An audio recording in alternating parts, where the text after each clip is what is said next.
Welcome everybody Hiya. to Latinas Chat Media. This is our last edition for the hellish year we call 2016. But despite the fact that it's been a very, very difficult year, there's also really a lot to celebrate creatively in 2016. So we're gonna dive right in. I want to ask, my fellow Latina Chat Media collaborators, who is your person of the year? Who is your favorite creative of 2016? Siri. Okay. So I think this might surprise a lot of people, but my favorite creative of the year is Beyonce. And I'm going to tell you why. It took a long time, but I'm really followed the trajectory of her album and just everything that she did this year. And I'm really excited about what she did. And I think that she's innovating. And I've been sort of looking at what other people are doing in music and looking at what she's doing in music. And there's something that Linda has said before that always makes me think, which is that Beyonce is a super, super smart creative in that she surrounds herself with brilliant people. And that's part of the creative process, right? When you're working in collaboration, is surrounding yourself with brilliance. And so she's done that in her songwriting, and the folks that she got to do the cinematography on her visual album, and just a lot of the concepts and the ideas that she's working with. And so I'm really intrigued by her in this year in particular, in a way that I have never been in all of her years as an entertainer. So, and I think that as something that we've been talking about, offline, is that this has sort of been the year of the Black woman. And I think she's definitely in the top 5 of Black women who've been having an amazing year. Yeah. That is a big surprise because you did not come into Lemonade a Beyonce fan at all. No, I didn't. It took a while. For real, it took a while. I wasn't either, so. Oh, Linda, is she your person of the year, or do you have another one?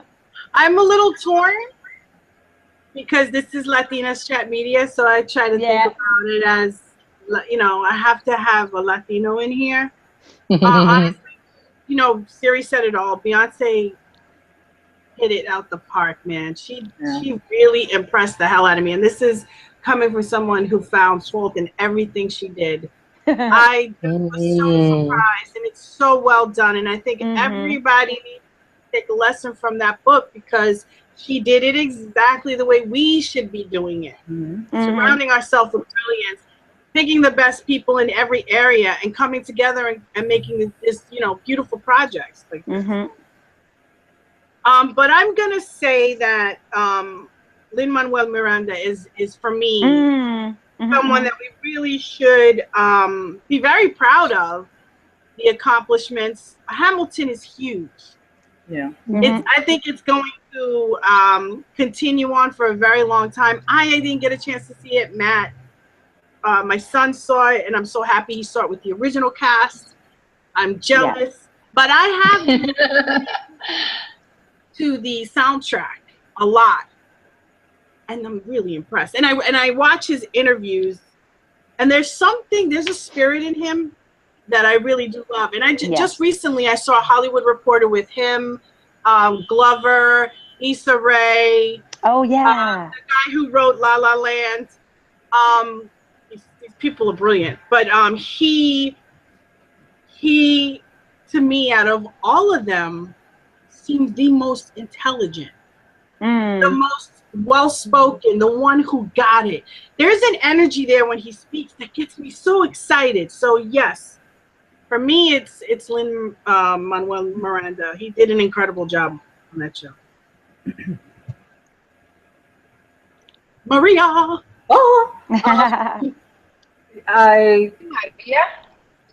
I'm gonna go with Ava DuVernay for the 13th. Yeah. That movie, the documentary was spectacular.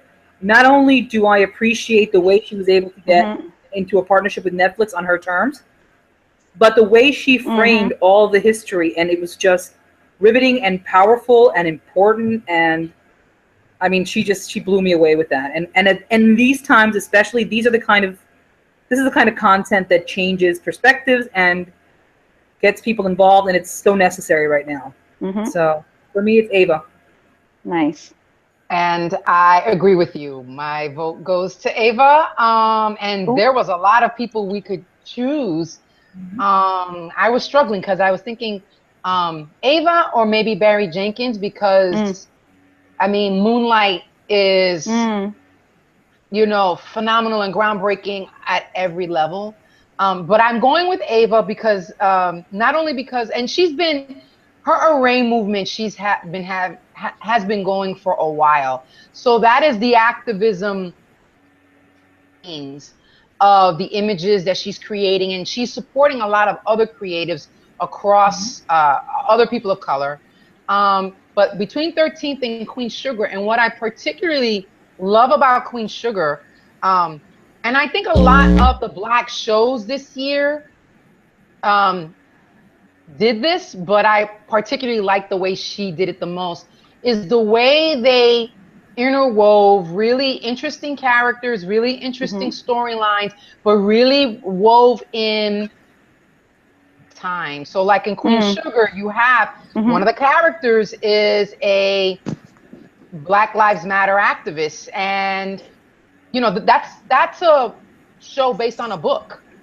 And I haven't read the book, but I'm pretty sure, because the book's been around for a while, that character's not a Black Lives Matter activist in the book. She might be an activist, but not particularly this movement that needed to be on mainstream show and complicated and humanized, because every effort has been to dehumanize that. So, you know, it's interesting. We talk about Year of the Black Woman, and I think what's important, I think what we want to let folks know that we understand is that Black women have been creating for the longest time.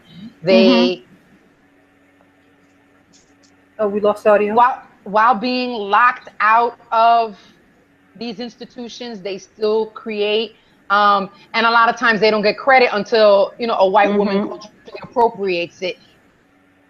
It's a big trend. It becomes something that's celebrated. But meanwhile, Black women have been doing it for a while. I think it's important for our audience to know that we, as Latinas, are aware of, of that. Yeah. So this has been a banner year, especially in television. Yeah. You know, I talked about the political stuff. Luke Cage had a very political angle to it. Yeah, Atlanta, in its own way, did. So did Insecure, even though I particularly wasn't a huge fan of it. I came around towards the end. Did anybody else come around on Insecure? I really did not finish watching it. I had to finish watching.